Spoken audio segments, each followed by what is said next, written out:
Hello everyone, आपका स्वागत है हमारे इस चैनल पर। आज की वीडियो में मैं आपके लिए एचबीएससी बोर्ड क्लास 12th के इंपॉर्टेंट क्वेश्चन लेके आई हूँ, जो आपके एग्जाम के पॉइंट ऑफ व्यू से बहुत इंपॉर्टेंट है। ये एचबीएससी बोर्ड के अकॉर्डिंग है, आप देख सकते हो आपके कौन कौन से क्वेश्चन इंपॉर्टेंट है और इसके अकॉर्डिंग आप अपनी प्रिपरेशन कर सकते हो। फर्स्ट क्वेश्चन आपका आ सकता है, प्रबंध से क्या या प्रबंध की विशेषताएं और उद्देश्य बताइए। इसमें सबसे पहले आपको इसका इंट्रोडक्शन लिखना है, इसका मतलब आपको परिचय देना है कि प्रबंध क्या होता है। उसके बाद प्रबंध का अर्थ लिखना है, उसके बाद उसकी विशेषताएं और उद्देश्य एक्सप्लेन करके लास्ट में आपको कंक्लूजन लिखना है, तब जाके आपको 10 मार्क्स एग्जामिनर देगा। ठीक है। सेकंड क्वेश्चन है आपका, प्रबंध के सभी सत्रों की व्याख्या कीजिए। इसमें भी आपको सबसे पहले प्रबंध का मीनिंग लिखना है, उसके बाद उसके सत्रों के बारे में पूरा एक्सप्लेन करके लास्ट में कंक्लूजन लिखना है। थर्ड क्वेश्चन है आपका, प्रबंध के कार्यों की व्याख्या करें। उसके बाद आपसे पूछ सकता है, समन्वय का क्या अर्थ होता है, इसकी विशेषताएं बताइए। ये क्वेश्चन भी इंपॉर्टेंट है। फिफ्थ क्वेश्चन है, समन्वय एवं सहयोग में अंतर बताइए कि समन्वय क्या होता है और सहयोग क्या होता है। ये आपको 2 मार्क्स में क्वेश्चन आ सकते हैं। उसके बाद नेक्स्ट क्वेश्चन आपका आ सकता है, प्रबंध के सिद्धांत से आप क्या समझते हैं, इसके महत्व एवं विशेषताएं बताइए कि सिद्धांत, प्रबंध के सिद्धांत क्या होते हैं, इसकी आपको महत्व और सीमाएं आपसे पूछ सकता है 10 मार्क्स में। 7 और 8 क्वेश्चन दोनों वेरी वेरी इंपॉर्टेंट क्वेश्चन है। या तो आपसे हेनरी फ्यूल के सिद्धांत पूछेगा या वैज्ञानिक प्रबंध के सिद्धांत पूछेगा। ठीक है। या तो आपसे क्वेश्चन ऐसे आ सकता है कि हेनरी फ्यूल के 14 सिद्धांतों की व्याख्या करें, या फिर पूछ सकता है वैज्ञानिक प्रबंध के सिद्धांतों की व्याख्या कीजिए तथा इनकी तकनीकों की व्याख्या कीजिए। ठीक है। ये दोनों क्वेश्चन में से एक क्वेश्चन 100% आएगा। ठीक है। उसके बाद आपसे पूछ सकते हैं, नियोजन का क्या आशय, इसकी विशेषताएं, महत्व एवं सीमाएं बताइए। ठीक है। ये क्वेश्चन भी इंपॉर्टेंट है। 10th क्वेश्चन आपसे पूछ सकते हैं, नियोजन की प्रक्रिया बताइए। ठीक है। इसमें आपको सबसे पहले इसका मीनिंग लिखना है, उसके बाद पूरा ऐसे नहीं है कि आप प्रोसेस में कोई भी पॉइंट आगे पीछे कर दो, डिट्टो जो बुक में है, मतलब जो पॉइंट आपने बुक में दे रखे हैं आपको एज इट इज़ ऐसे ही पॉइंट लिखने हैं, क्योंकि वो आप ऐसे आगे पीछे नहीं कर सकते। ठीक है। जो प्रक्रिया होती है वो सेम ही लिखनी होती है आपको। ठीक है। 11th क्वेश्चन आपका आ सकता है, योजनाओं का वर्गीकरण समझाइए। योजनाएं कैसी होती है, कौन कौन सी होती है, ये पूरा आपको एक्सप्लेन करना है, लास्ट में कंक्लूजन लिखना है। 12th क्वेश्चन आपका आ सकता है, संगठन का अर्थ और संगठन की प्रक्रिया कैसी होती है। ठीक है।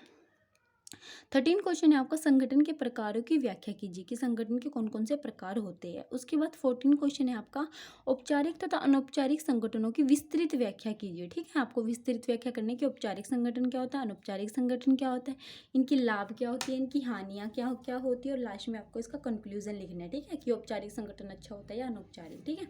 उसके बाद औपचारिक और अनौपचारिक संगठन में अंतर बताइए। इस क्वेश्चन पे आपको वीडियो मिल जाएगी, अगर आप चाहे तो मेरे चैनल पर जाके भी देख सकते हैं, बहुत अच्छे से एक्सप्लेन कर रखा है। इसमें भी आपको सबसे पहले औपचारिक संगठन का मीनिंग लिखना है, उसके बाद अनौपचारिक संगठन का मीनिंग लिखना है, उसके बाद आपको ये बेसिस के अकॉर्डिंग ये डिफरेंस स्टार्ट करना है।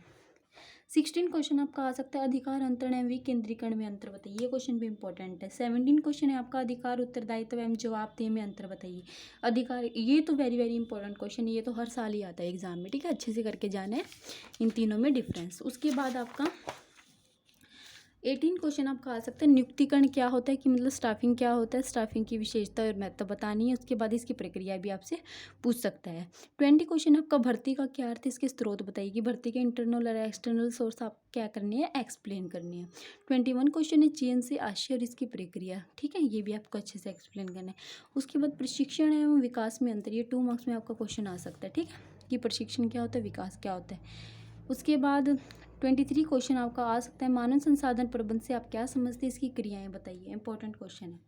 24 क्वेश्चन, निर्देशन का क्या अर्थ है, इसकी विशेषताएं व महत्व बताइए। बहुत इंपॉर्टेंट क्वेश्चन है ये भी। ठीक है।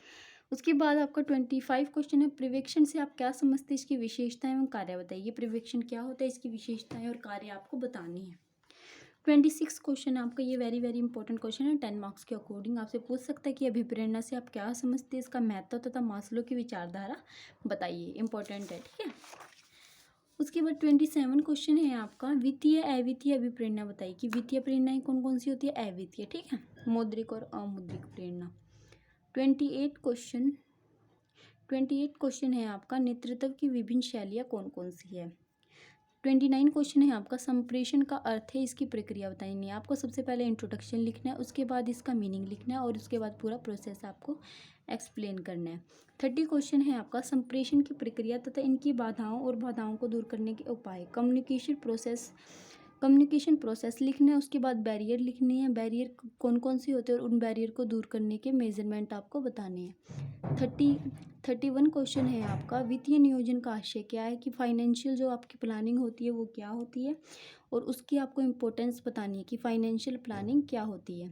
32 आपका क्वेश्चन है, पूंजी ढांचे का अर्थ और इसको निर्धारित करने वाले घटक। कैपिटल स्ट्रक्चर का आपको सबसे पहले इंट्रोडक्शन लिखना है, उसके बाद आपको इसका मीनिंग लिखना है, ठीक है। उसके बाद 33 क्वेश्चन है आपका, स्थायी पूंजी और इसको स्थायी पूंजी को प्रभावित करने वाले घटक कौन कौन से हैं। या फिर आपसे पूछ सकते हैं कार्यशील पूंजी का अर्थ क्या है और इसको प्रभावित करने वाले घटक। या तो आपसे स्थायी पूंजी के बारे में पूछेगा या फिर कार्यशील पूंजी के बारे में पूछेगा। इन दोनों में से आपसे कोई भी एक क्वेश्चन जरूर पूछेगा, ठीक है। 34 क्वेश्चन है आपका, व्यावसायिक वित्त, वित्तीय प्रबंध, पूंजी बजटिंग का आशय। इनका आपसे मीनिंग पूछ सकते हैं। 35 क्वेश्चन है आपका, पूंजी बाजार का अर्थ और इसके प्रकार। ये क्वेश्चन भी इंपॉर्टेंट है। तो मैंने आपको 35 क्वेश्चन बताए, अगर आप इसके अकॉर्डिंग प्रिपरेशन करोगे तो आपके बहुत अच्छे मार्क्स आएंगे। और अगर आपको किसी और सब्जेक्ट से रिलेटेड भी आपको इंपॉर्टेंट क्वेश्चन चाहिए तो आप मुझे कमेंट बॉक्स में कमेंट कर सकते हैं। वीडियो पसंद आए तो वीडियो को लाइक, चैनल को सब्सक्राइब कीजिएगा। आपको मेरे चैनल पर कॉमर्स से रिलेटेड हर इंपॉर्टेंट टॉपिक की वीडियो मिलेगी। Thank you for watching my video.